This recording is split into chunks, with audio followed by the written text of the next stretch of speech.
guys, this is a video just to show you that you can install an internal stealth dropper install. This is the Brand X Ascend.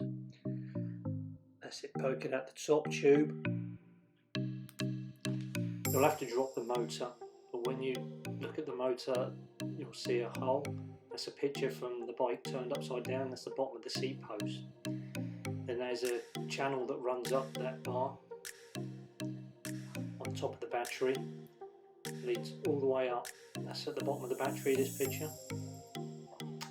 So it runs up to the top there, and I've got it coming out of that top mark. You'll need a 2-hole grommet for that, which you can get from Haibike.